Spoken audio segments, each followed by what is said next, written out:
Welcome back to the Journeyman Podcast, everyone. Kicking off episode 37. And we're diving deep into a topic that has the boxing world buzzing. It's this brand new independent boxing league. Yeah, it's definitely got people talking. Totally. And we know this will be a long one, folks, but stick with us. By the end, you'll understand not just what's happening, but why it matters, what it could mean, for the future of the sport.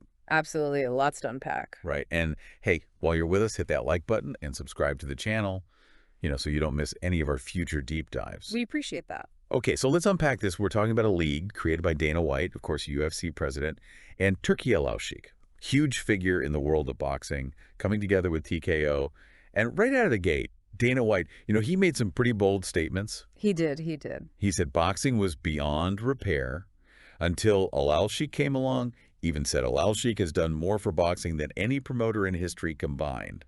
That's a big statement. What's your take on that? Well, it's certainly attention-grabbing, that's for sure. But beyond the hype, there's a story here. Alalshikh's influence in Saudi Arabia, his investments in boxing, close ties to fighters, it all makes him a powerful player. So Aaron White's statement, might be strategic positioning, but it also highlights the resources and commitment behind this whole new venture. Yeah, and speaking of resources, make sure you check out the link in the description for more info on what we're talking about today. And also, huge shout out to the Boxism YouTube channel. If you want even more boxing insights, go over there and subscribe. They do awesome work. Absolutely. Can't recommend them enough. So with this level of backing and ambition, how is this league actually going to, shake things up? So one of the biggest moves right off the bat is their decision to operate independently, totally independently of the four major sanctioning bodies, the WBO, WBA, IBF, and WBC. They're not fighting for existing titles. Oh. They're creating their own championship belts and ranking system. It's bold. It's a challenge to how boxing has always worked. Now, for those who maybe aren't, deep into boxing, those sanctioning bodies, they've held a lot of power for a long time. Their control over titles and rankings. Yeah. It's dictated which fights happen, which fighters get the big opportunities. Yeah, for sure. So by creating their own system, it's like they're saying we're playing by our own rules, right? Exactly. And boxing's always been fragmented, right? Different promoters, networks, these sanctioning bodies all, vying for power. It's led to situations where the fights fans want, they just never happen. Yeah, because of all the politics and competing interests. Exactly. This new league is trying to streamline things. So is this a power grab, or is it like a genuine desire to improve things, for the fighters, for the fans? It's probably a bit of both. There's no doubt they have big goals. They want to be the top dog in boxing.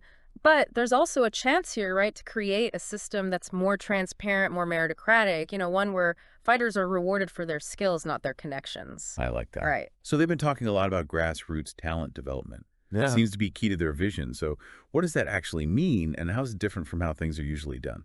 Well, traditionally, boxing has relied on this system where fighters build their careers through. It's a complex web of promoters, managers, sanctioning bodies, and it can be tough for young fighters, especially without the right connections. Right. Could be exploitative. Even. Yeah, for sure. This new league is proposing something different. They want to invest in talent from the ground up, like a farm system in baseball where they develop young prospects and help them move up the ranks. So a more structured pathway to reach their full potential. Exactly. And by controlling that process, they can make sure fighters are getting proper training, support, opportunities. It's long-term, but it could be huge, more sustainable, more equitable way to do things for the fighters. It's interesting. You compare it to the UFC and how they've developed talent. They've built a successful model based on, finding promising fighters, giving them that platform to rise up.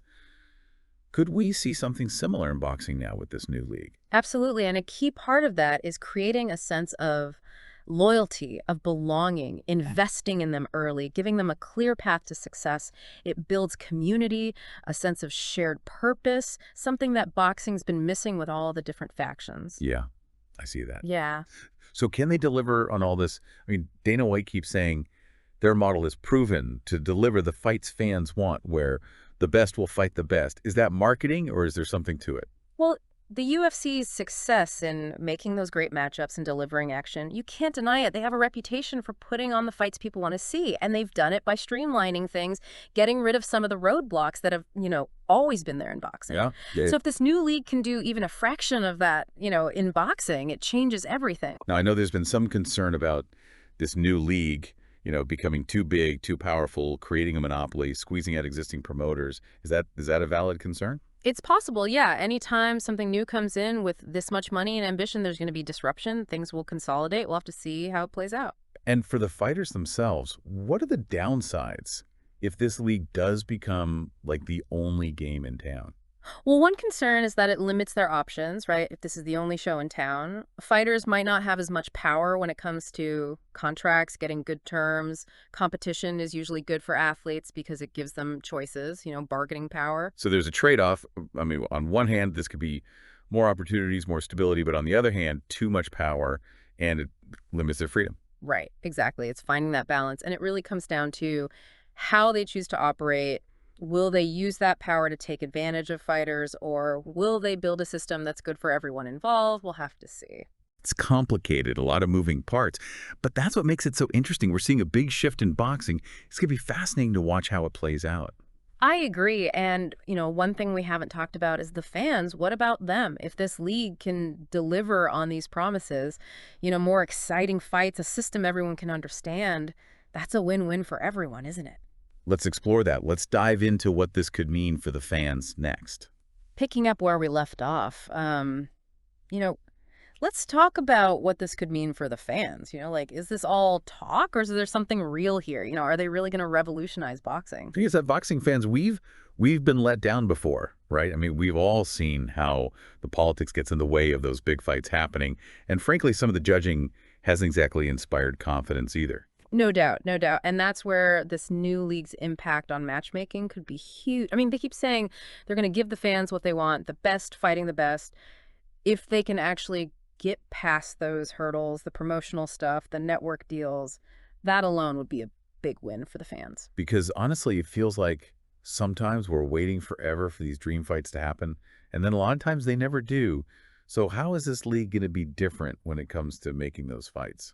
Well, their independence from the sanctioning bodies is a big part of it. We talked about how much power those organizations have over rankings and titles, and that power leads to mandatory defenses, these complicated negotiations that can derail even the fights everyone wants to see. Yeah, it's like they're stuck in this system that just cares about bureaucracy more than, what the fans actually want. That's it. That's it. This new league, by doing their own rankings, their own belts, they can cut through all that. They can just focus on matching up the best fighters without having to deal with the sanctioning bodies and all their, competing interests. So it's not just the money they have, it's also the freedom. Like they built a boxing arena without all the old baggage. Exactly. And this is where the transparency they talk about comes in.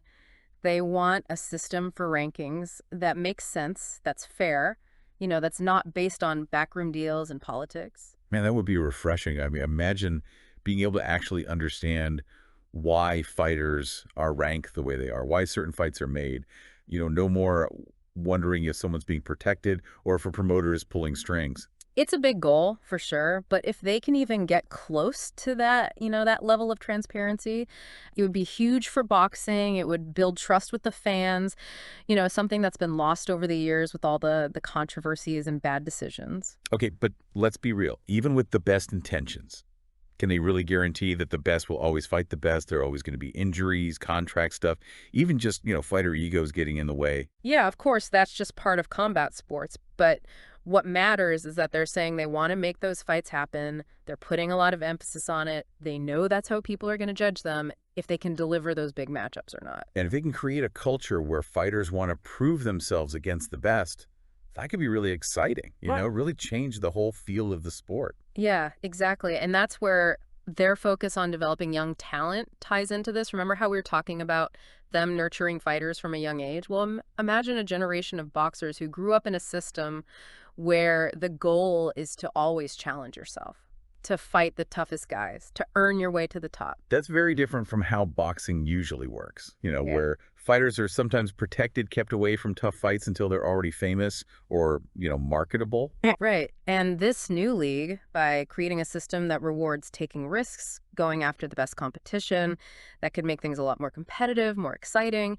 You could see new stars emerge faster because they get a chance to prove themselves earlier in their careers. Okay, so let's switch gears a bit and talk about the fighters themselves. I mean, we talked about the downsides of a potential monopoly, but what about the good stuff? How could this new league actually benefit their careers and their lives? Well, the biggest potential benefit is probably the money. They have the resources to offer much bigger purses than a lot of fighters are getting now, especially early in their careers. And that could be a game changer for guys who are, struggling to get by while they're trying to make it in boxing. That's a huge factor. Boxing is tough, and fighters don't always get rewarded fairly for the risks they're taking. Right, exactly. And this league could make things more fair, make sure fighters are getting paid what they deserve. They've also talked about better health care and retirement benefits, something that's often missing in boxing. Which is really important. I mean, a lot of boxers end up with health problems from their careers, and they often don't have any support when they retire. It's a sad truth about the sport, and this league has a chance to change that, to treat fighters like they're valuable, not just disposable. So to recap, you're saying this new league, with their independence, their money, their focus on transparency, they could potentially make the big fights happen, make the sport more competitive, pay fighters more, and give them better health care and retirement. I mean, it almost sounds too good to be true. Well, it's an ambitious plan. There are going to be challenges along the way for sure. But the exciting thing is that there's a real chance here to build something that's good for the whole sport, for everyone involved. And that's what makes it so interesting to talk about. This isn't just a new promotion. This is potentially a whole new way of doing things in boxing. It could change everything. I agree. It's a story with a lot of potential, drama, intrigue, and maybe even a transformation of boxing, making it even more captivating than it already is. Well said, well said. And as this league develops, we'll be here to follow it every step of the way, analyze what they're doing, and keep you, the listener, informed and engaged. It's going to be a fascinating journey. For sure, for sure. And remember, this is your sport. Stay involved, ask questions, let your voice be heard. The future of boxing is being shaped right now, and you're a part of it. Okay, so we're back, ready to wrap up our deep dive into this new boxing league. We talked about a lot, the potential good stuff for fighters and fans, the challenges of changing how things have always been done. But now I kind of want to zoom out, look at the big picture. What does all this mean for boxing? Is this what the sport needed, or is it going to be a disaster? Yeah, that's the big question, isn't it? And like any big change, there's going to be good and bad that comes with it. But what I find interesting is that this is making everyone rethink how boxing works. It's starting a conversation that we probably should have had a while ago. So let's have that conversation. You listening right now, you're a part of this. As we talk about what the future of boxing might look like, remember your voice matters. How you feel about the sport, what you want to see as a fan, it all plays a role in where this goes. Absolutely. And one thing that's really interesting about this new league is that it could bring in a whole new group of fans. Boxing has always been popular, a lot of history, fans all over the world. But it's also seen as kind of, old-fashioned, stuck in its ways. But this new league, with their focus on entertainment, transparency, exciting fights, it could attract younger fans who maybe thought boxing was too slow or too confusing before. That's a good point. If they can make boxing more popular, bring in new fans, that could be huge. More investment, more media coverage, more people appreciating the skill and athleticism of these fighters. Exactly. And don't forget the global impact. This league, with their partners all over the world, their focus on showcasing fighters from everywhere, it could help break down some of those barriers that have always existed in boxing, geographically. So we could see a more unified global boxing scene where fighters from different countries, different continents have more chances to fight each other. Exactly. More competition, more exposure, and that could push everyone to get better, raise the level of the whole sport.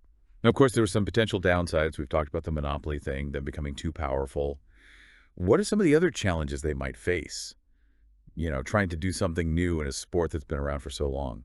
Well, managing expectations is going to be big. They've made some big promises, and everyone's going to be watching to see if they can actually do what they say they're going to do. If they mess up early on or don't live up to the hype, that could hurt them, make it harder for people to take them seriously. So no overpromising and underdelivering.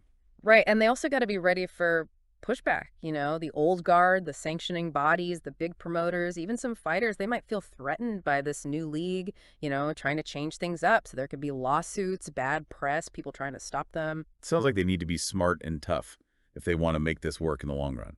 For sure. And they also need to be flexible. Boxing's always changing. What works today might not work tomorrow. So they need to be able to adapt, listen to feedback, make changes when they need to. So it's not enough to have a big idea. You got to be able to actually make it happen in a world that's always, shifting and changing. Exactly. And that's what makes all this so interesting. It's like a real-time experiment, Can you change how a sport works? And we don't know how it's going to turn out, but it's going to be a wild ride for sure. And we'll be here for all of it, breaking it down, analyzing what's happening, giving you the insights you need to understand it all.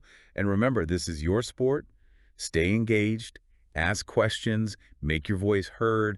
The future of boxing is being decided right now, and you're a part of that. Couldn't have said it better myself. It's a great time to be a boxing fan. I'm excited to see what happens next. Me too. Big thanks to you, expert speaker, for coming on and sharing your insights. This has been a really, eye-opening conversation. Happy to be here. Always love talking about the sweet science. And to all our listeners, keep those jabs coming. Don't forget to like and subscribe to the Journeyman podcast for more deep dives into the world of sports. We'll catch you in the next round.